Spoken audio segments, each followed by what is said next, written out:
कभी कभी ऐसा होता है ना कि सोशल मीडिया पर सिर्फ एक पोस्ट आती है और पूरी दुनिया में जैसे भूचाल आ जाता है। आज हम एक ऐसी ही घटना की तह तक जाने वाले हैं। एक ऐसी कहानी जहां दावों और जवाबी दावों के बीच एक पूरे देश का भविष्य दांव पर लगा हुआ है। तो देखिए, कहानी की शुरुआत होती है इस एक कह सकते हैं विस्फोटक पोस्ट से। इसे अमेरिका के पूर्व राष्ट्रपति डोनाल्ड ट्रंप ने अपने social media platform truth social पर शेयर किया था। और बस इस एक दावे ने ही दुनिया भर में सनसनी फैला दी।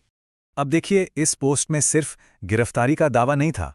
इसमें यह भी कहा गया कि राष्ट्रपति मादुरो और उनकी पत्नी को देश से बाहर भी ले जाया जा चुका है। जरा सोचिए, ये एक ऐसा कदम है जिसके अंतर्राष्ट्रीय स्तर पर बहुत गंभीर नतीजे हो सकते हैं। तो ट्रंप के पोस्ट में बड़े बड़े दावे तो कर दिए गए, लेकिन जो जरूरी जानकारी थी वो गायब थी। जैसे कि उन्हें कैसे पकड़ा गया या फिर उन्हें कहाँ ले जाया गया, ये सब हमें नहीं बताया गया, जिससे अटकलों का बाजार और भी ज्यादा गर्म हो गया है।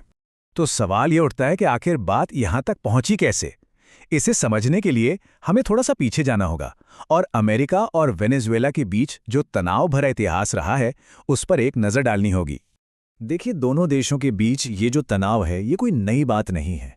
अमेरिका कई सालों से मादुरो पर बहुत गंभीर आरोप लगाता रहा है, जैसे कि एक अंतर्राष्ट्रीय ड्रग कार्टेल चलाना। वहीं दूसरी तरफ मादुरो ने हमेशा इन सभी आरोपों को पूरी तरह से बेबुनियाद बताया है। और ये लड़ाई सिर्फ ज़बानी नहीं थी। नहीं, अमेरिका ने मादुरो की गिरफ्तारी तक पहुंचाने वाली किसी भी जानकारी के लिए पता है कितना इनाम रखा था? पूरे $5 करोड़ का। अब ये इतनी बड़ी रकम है जो साफ साफ दिखाती है कि वो उन्हें सत्ता से हटाने के लिए कितने ज्यादा गंभीर थे। तो पहले आरोप, फिर इनाम की घोषणा, उसके बाद उस इलाके में अमेरिकी सेना का जमावड़ा और अब गिरफ्तारी का ये चौंकाने वाला दावा। ये सब एक साफ पैटर्न दिखाता है कि कैसे धीरे धीरे ये मामला बढ़ता ही चला गया। तो इस तनाव भरे माहौल के बीच अब जरा कहानी के दूसरे पहलू को देखते हैं। चलिए वेनेजुएला की सरकार की तरफ चलते हैं और देखते हैं कि उन्होंने इन जबरदस्त दावों का जवाब आखिर दिया कैसे। और यहां पे हमें दो बिल्कुल अलग अलग कहानियां सुनने को मिलती हैं। एक तरफ अमेरिका है जो इसे एक टारगेटेड ऑपरेशन बता रहा है, और दूसरी तरफ है वेनेजुएला जो इसे एक पूरी तरह से सैन्य हमले के तौर पर देख रहा है। ये एक बहुत ही जरूरी फर्क है। ध्यान दीजिए, वेनेजुएला ने गिरफ्तारी की बात को कंफर्म नहीं किया है, लेकिन वो अमेरिकी सैन्य कार्यवाही की जोरदार निंदा करने से जरा भी पीछे नहीं हट रहे हैं। तो वेनेजुएला का क्या कहना है? उनका दावा है कि सब कुछ उनके संसाधनों के लिए हो रहा है, उनके तेल और खनिजों के लिए। क्या ये एक साम्राज्यवादी हमला है जैसा कि वो कह रहे हैं? इसके जवाब में उन्होंने देश में नेशनल इमरजेंसी की घोषणा कर दी है, जो बताता है कि हालात कितने गंभीर हैं। इन सभी एक दूसरे से उलट रिपोर्टों और दावों के बीच एक सवाल है जो बाकी सब पर भारी पड़ रहा है। एक सवाल जो इस पूरी कहानी के बिल्कुल केंद्र में है कि राष्ट्रपति आखिर हैं कहां? यही वो सवाल है जो अब हर किसी के दिमाग में घूम रहा है। इसने एक ऐसा रहस्य बना दिया है जो इस पूरी सिचुएशन में और भी ज्यादा अनिश्चितता घोल रहा है। और सबसे परेशान करने वाली बात तो यह है कि इसका जवाब किसी के पास नहीं है। अब ये जो बयान है ना, ये सच में चौंकाने वाला है।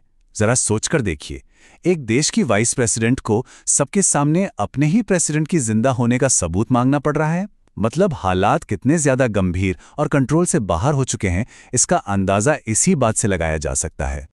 और एक बात साफ कर दें, ये कोई अटकल नहीं है। ये जानकारी सीधे वेनेजुएला सरकार के सबसे ऊंचे लेवल से आ रही है। वो खुद मान रहे हैं कि उन्हें अपने राष्ट्रपति के ठिकाने के बारे में कुछ नहीं पता। तो अब हम कहाँ खड़े हैं? इतने सारे दावों और जवाबी दावों के बाद अब उन बातों पर ध्यान देने का समय है जो हम नहीं जानते हैं। और सच कहूं तो ऐसी बातें बहुत सारी हैं। ये वो सवाल हैं जिनके जवाब का पूरी दुनिया को इंतजार है। क्या वाकई में उन्हें पकड़ा गया है? अगर हां, तो कैसे?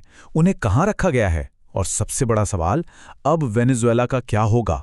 इन्हीं सवालों के जवाब आगे की दिशा तय करेंगे। तो आखिर में हम देख क्या रहे हैं? क्या ये एक दिलेर गिरफ्तारी है या फिर एक बहुत ही जटिल भू राजनीतिक खेल? सच्चाई जो भी हो, एक बात तो पक्की है, इस कहानी का असर पूरी दुनिया में महसूस किया जाएगा।